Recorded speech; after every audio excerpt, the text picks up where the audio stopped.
क्या है?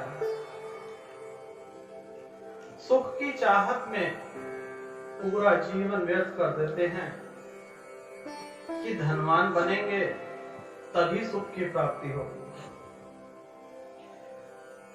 इसीलिए एक भाई साहब लगभग 60 साल की उम्र हो चुकी थी और खूब पैसा था उनके पास, किसी चीज की कमी नहीं थी उनके घर में। धीरे धीरे वृद्ध हो रहे थे तो सोचते हैं कि जीवन में मैंने क्या कमाया,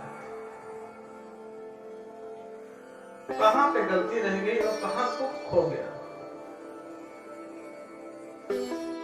जो सुख था उसको वह भूल चुके थे।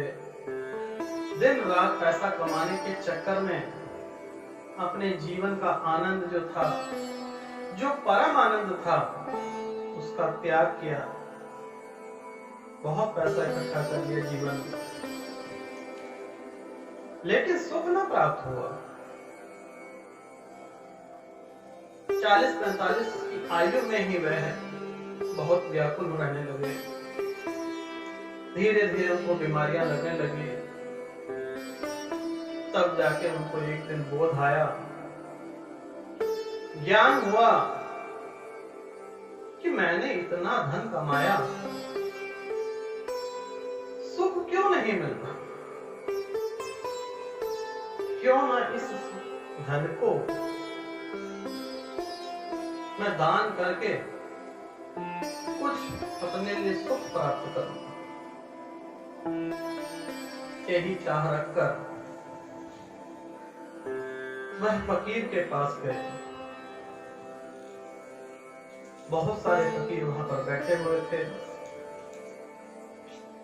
उन फकीरों से कहने लगे कि ये रुपया पैसा जितना भी है और ले लो और मुझे कुछ सुख की झलक दिखा दो। फकीर बेचारे कहने लगे, इतना धन देखकर बेचारे लालच में आ गए, अंधे हो गए ना, समझ ही नहीं पाए कि सामने वाले के पास इतना धन होने के बावजूद भी वह हमारे पास आया है कि क्षण भर सुख की एक झलक तो दिखा दो। सुख है क्या, इतना तो बता दो। लेकिन अंधे हो गए। धन को देखकर फकीर अंधे हो गए और लालच में आ गए। मन लालच से भर उठा कि धन ले लेते हैं तो कुछ हमें भी सुख प्राप्त हो जाए। लेकिन उस सेठ को देखकर भी उनके मन में ये ना आया कि सेठ हमारे पास दौड़ा हुआ है। कुछ देर पश्चात वह सेठ को कहते हैं, चले जाओ यहां से, हमारा धर्म भ्रष्ट कर दिया, वर्षों की तपस्या जो है हमारी भ्रष्ट कर दी। धन के लालच में हम लोग आ गए, हमारे पास आपके सुख के लिए कुछ नहीं है। हम आपको सुख की झलक क्या सुख दे ही नहीं सकते। हमारे गुरुजन के पास जाइए, वही आपका निवारण कर सकते हैं। जब सेठ ने यह बात फकीरों से सुनी तो वह उन सेठ जी जो है फकीर के पास पहुंचते हैं। वह दूर गांव में नीम के पेड़ के नीचे गंदा मंदा फकीर बना हुआ आराम से बैठा हुआ होता है, आनंद ले रहा होता है, माला जप रहा होता है। तत्पश्चात सेठ जी पहुंचते हैं और कहते हैं, महाराज ये सारा धन ले लो और मुझे सुख की एक छोटी सी झलक दिखा दो। छोटी सी एक सुख की झलक को दिखा दो। फकीर ने कहा, ये थैला मत खोल, बंद कर इसे, ये मेरे किसी काम का नहीं, इसको एक किनारे पर रख दो।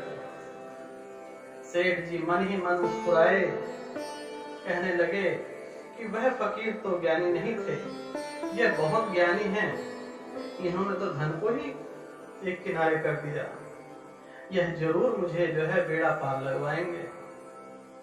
मन ही मन उत्साहित सेठ जी जैसे ही धन की पोटली एक किनारे रखते हैं, तत्पश्चात वह फकीर दौड़कर उस धन की पोटली को उठाकर और दौड़ने लग जाता है। सेठ जी पीछे पीछे दौड़ रहे हैं और फकीर आगे आगे पूरे गांव में दौड़ता जा रहा है। कुछ दूर चलने के पश्चात गांव वाले भी नजर आ गए। कहता है गांव वालों से, पकड़ो इसे, यह चोर है, मेरा धन लेकर जा रहा है। गांव वाले जानते थे कि यह फकीर की जो है लीला है, वह सभी के साथ कोई ना कोई खेल रचता है, और गांव वालों ने उसको नहीं पकड़ा फकीर को। सेठ जी गांव वालों को भी गालियां देने लगे, लुच्चा है, चोर है, लफंगा है, पूरा गांव ही चोर है, यह फकीर भी चोर है।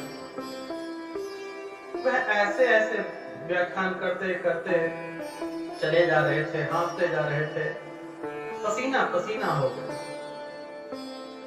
फकीर पूरे गांव का चक्कर लगा के फिर अपने नीम के पेड़ के नीचे आके बैठ गया और वहीं पे पोटली रख दी। अब सेठ जी भी पूरे गांव का भ्रमण करके आए, देखते हैं कि उनका घोड़ा भी वहीं पे है, लेकिन फकीर जो है पेड़ के पीछे छिप जाता है, पोटली आगे रखी होती है।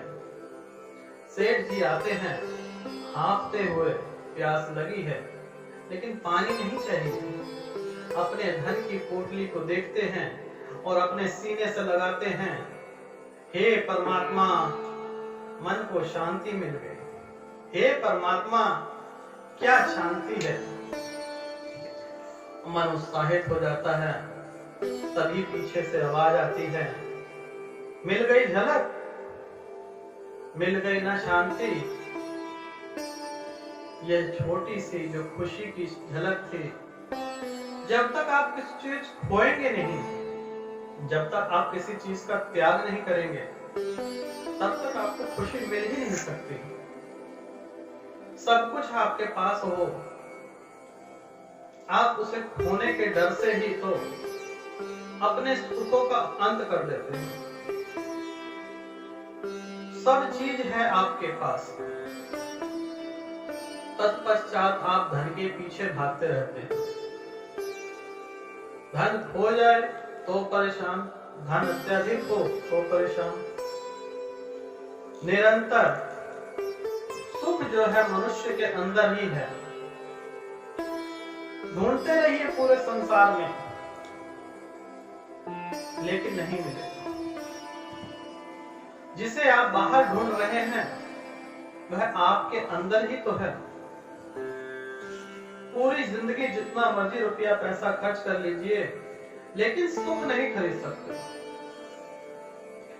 सुख और दुख मनुष्य के बनाए हुए मायाजाल है। प्रभु ने तो सबके लिए सुख ही सुख रखा है।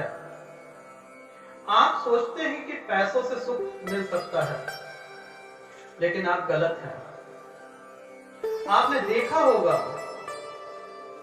कि झोपड़े में भी लोग खुश रहते हैं और महलों में भी रोते हुए लोगों को हमने देखा है। सुख से पैसों का कोई लेना देना नहीं है।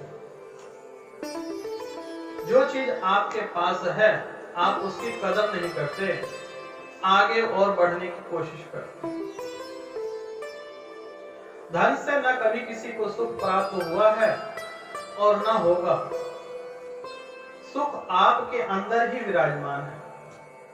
जितना मर्जी ढूंढ लीजिए, कभी नहीं मिलेगा। याद रखिए, धन से सुख नहीं खरीदा जा सकता। सुख का सामान खरीद सकते हैं,